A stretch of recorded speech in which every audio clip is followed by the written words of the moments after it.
Good morning 7th class. कल तक की वीडियो में हमने लेसन नंबर 4 उसके 2 श्लोक किए थे। आज हम उसका 3rd श्लोक कर रहे हैं। ये हमारा लास्ट श्लोक है, इसके बाद हमारी एक्सरसाइज स्टार्ट हो जाएगी। तो करते हैं स्टार्ट। चावर्क्य आम आम शरीरस्य पोषणम सर्वथा उचितमेव। हाँ हाँ, शरीरस्य पोषणम सर्वथा उचितमेव, कि शरीर का पोषण करना सबसे उचित है। यदि धनम न अस्ति, यदि धन न हो तो तथा तब ऋणम कुत्रापि पौष्टिक पदार्थ एव भोगतः, कि कर्ज लेकर पौष्टिक पदार्थों को ग्रहण करना चाहिए। तथा कवयति चावार्क्य कवि यावुर्जित में सुखम जीवेद ऋणम तत्कृत्वा घृतम पिबेत।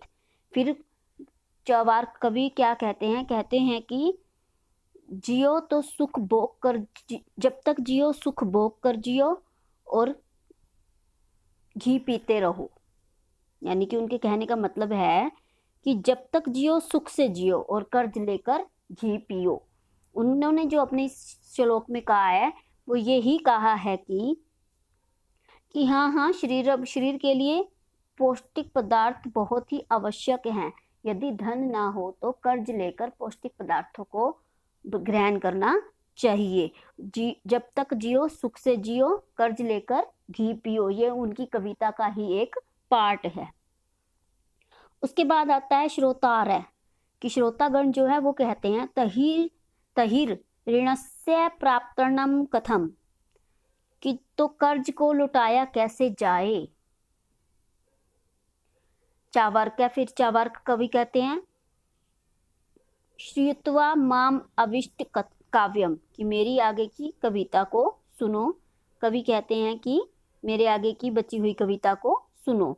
घृतम पीत्वा श्रम कृत्वा ऋणम प्रात्यव्यंजन, कि घृतम पीत्वा, कि व्यक्ति को घी पीकर श्रम कृत्वा परिश्रम करना चाहिए और अपने कर्ज को उतारना चाहिए। घृतम पीत्वा श्रम कृत्वा, घी पीकर परिश्रम करना चाहिए और अपने कर्ज को उतारना चाहिए।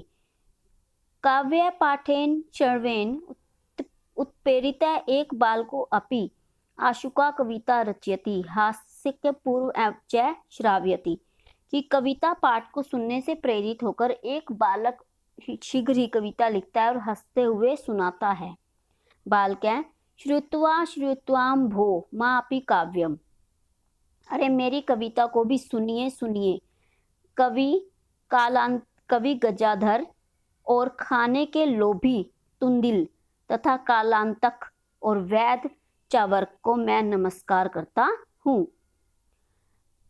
काव्य श्रुत्वा हा हा इति कृत्वा हस्ति, कविता को सुनकर हा हा ऐसा करके सभी हंसते हैं। अन्य चापि हसंती, अन्य भी हंसते हैं। सर्वे गृहम गच्छन्ति, कि सभी अपने घर चले जाते हैं। कि भावार्थ यह है कि यदि कविता के माध्यम से कर्ज लेकर मौज मस्ती करने वाले लोगों की हंसी उड़ाई गई है, अंतिम कविता में बालक ने भी सभी को नमस्कार किया है।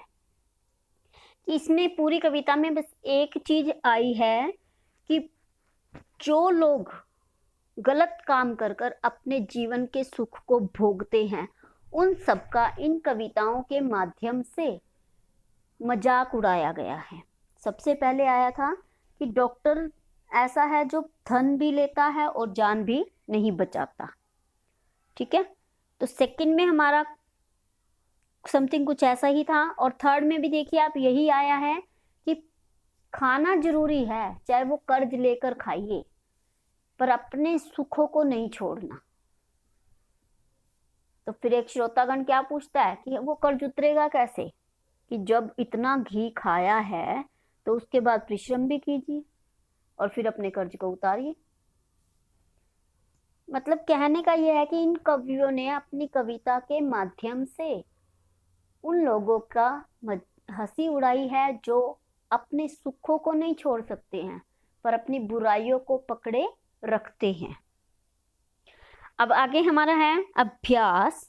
जिसमें हमारा फर्स्ट है उच्चारण कुरुतः, ऊपरी, अधः, उच्चे, नीचे, कदापि, अंतः, पुनः, कुत्र।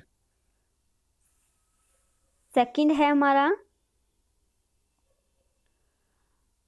मंजुषातः अव्यय पदानि चित्वा वाक्यानि पूरयत, कि जो ऊपर ऑप्शन में हमें दिए गए हैं वर्ड, इनको हमने सही जगह पर लाइन के अकॉर्डिंग फिल करना है। तो फर्स्ट आता है हमारा वृक्षस्य उपरि डैश सन्ति, उपरि खगा सन्ति। ऊपरी आपका आंसर है वृक्षस्य उपरि खगा वसंती। ऊपरी जो है उसके नीचे अंडरलाइन का मार्क आएगा। डैश विवादेन, अलम विवादेन, वर्षा काले गृहात डैश माँ गच्छे, वही माँ गच्छे। मंचस्य डैश श्रोतार उपविष्टा सन्ति, अध्यय छात्र विद्यालयस्य डैश प्रविशन्ति, अन्ते परिवेशन्ति। उसके बाद हमारी अगली एक्सरसाइज है अशुद्धम पद चुन्यत, कि अशुद्ध पदों को इसमें से हमने चुनना है। जैसे गमन्ति, यच्छन्ति, पृच्छन्ति, धावन्ति। इसमें हमारा गलत शब्द कौन सा है? गमन्ति। गमन्ति वर्ड होता ही नहीं है। रामेण, ग्रहण, सर्पेण, गजेण, तो गजेण गलत है, गजेन शब्द नहीं होता। लत्या, मात्या, रम्या, निश्या, मात्या। इसमें हमारा जो आएगा वो है मात्या। लते, रमे, माते, प्रिय, माते। लिखती, गर्जती, फलती, सेवती। इसमें बड़ा वर्ड गलत है, सेवती। तो हमने जो अशुद्ध शब्द हैं उनको चुनकर अलग से लिखना है इसी लाइन में। तो आप इसके सामने इनके वर्ड को अशुद्ध, ऊपर हेडिंग डाल के अशुद्ध वर्ड, अशुद्ध शब्द लिखकर इसके यहाँ सामने इसके लिख देना। इसके बाद है मंजुषातः समार्थकानि पदानि चित्वा लिखत। मंजुषात से समान अर्थ वाले पदों को चुनकर हमने लिखना है कि जो समान है। प्राप्य, प्राप्य का समान क्या होगा? लब्ध्या, कुशला, दक्षा, हर्षस्य, प्रसन्नताया, देहस्य, शरीरस्य, वैदम, चिकित्सम। कि दोनों के वर्डों का अर्थ सेम होता है, ऐसे वर्ड हमने चुनकर यहाँ पर लिखने थे। उसके बाद हमारी अगली एक्सरसाइज आती है अधोलिखिता नाम प्रश्ना नाम उत्तराणी एक पदेन लिखत।